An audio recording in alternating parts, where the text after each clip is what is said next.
Qual a diferença do Pazuello para os outros dois? Os outros dois eram médicos pró-ciência. O Pazuello era um militar, não tem conhecimento na área médica, e segundo o que diz a ex-esposa dele, sequer tinha conhecimento do que era o SUS. Só que ele era uma pessoa importante ao governo federal, porque à medida que ele estava subordinado às ordens do então presidente Bolsonaro, ele poderia fazer o que fosse necessário, porque ele não tem o discernimento ou o conhecimento necessário para falar se um ou outro medicamento não é bom. Daí, nesse período, existe uma discussão, porque é colocado à tona a questão da alteração da bula da hidroxicloroquina, que começa em uma reunião na época em que o Mandetta era presidente, se estende a uma tentativa com o Taishi, e quando chega no Pazuello, eles acreditam que eles podem efetivamente alterar a bula do medicamento. Qual que é o erro? No dia 25 de maio de 2020, a Organização Mundial de Saúde emitiu uma nota, um alerta pedindo a suspensão de todos os testes com hidroxicloroquina e cloroquina, porque foi identificado não só a ineficácia do medicamento, mas também o risco que esse medicamento causava nos pacientes infectados com Covid-19 que faziam seu uso. Porque os pacientes com Covid-19 ficavam num estado de saúde debilitado e, quando submetidos a esse medicamento, além de não melhorarem, muitos deles acabavam morrendo. Então, eles alertam sobre o risco de morte. O que fazem todos os países, inclusive as instituições aqui no Brasil que tinham adotado esses medicamentos? Eles param de dar, eles param de prescrever, eles param de indicar. Por quê? Qual que é a diferença entre o movimento científico e o movimento negacionista? O movimento científico, ele tende sempre a seguir as orientações da Organização Mundial de Saúde.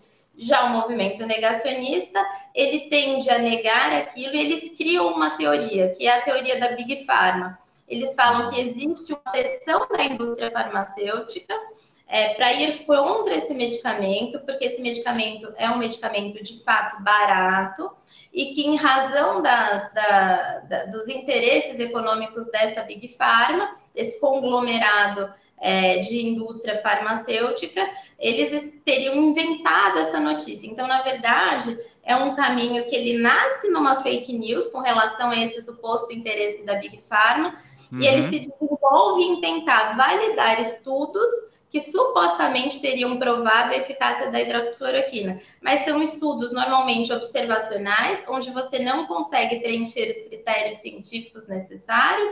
E o que eles fazem? Eles começam a pegar esses estudos observacionais, que não preenchem esses requisitos, e falam, olha, existem estudos que comprovam que a hidroxicloroquina funciona, independente da validação. E é o que é feito com a pesquisa da Prevent Senior, que havia, na época, sido suspensa. Então, eles começam a utilizar esse estudo para dizer, olha, existe um estudo que comprovou a eficácia do medicamento. Só que esse estudo sequer foi concluído ou submetido a julgamento dos seus pares. O que foi é que vazaram um pré-print. Mas o ministro Pazuello não tem conhecimento científico.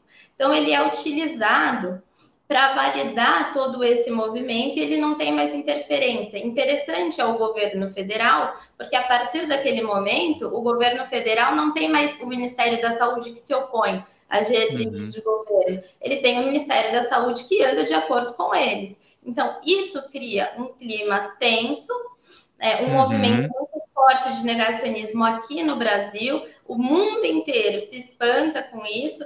Tanto é verdade que quando o Bolsonaro foi convidado a falar em eventos internacionais, ele sempre se encontrou isolado dos demais, ele era totalmente contra a vacina. Ali em agosto de 2020, quando a Pfizer começa a enviar e-mails ao presidente Bolsonaro, ao governo brasileiro, tentando transformar o Brasil em uma vitrine para as vacinas, ele não responde os e-mails e ele diz o seguinte, que a eficácia das vacinas não era comprovada, que existiam riscos inerentes a isso, mas que a hidroxicloroquina era um medicamento seguro. Aí ele cria aquele jargão do se tomar vacina e virar jacaré, o problema é seu, não tenho nada a ver com isso. E você tem um ministro da Saúde que não compreende exatamente esses fatos, porque não tem um olhar científico.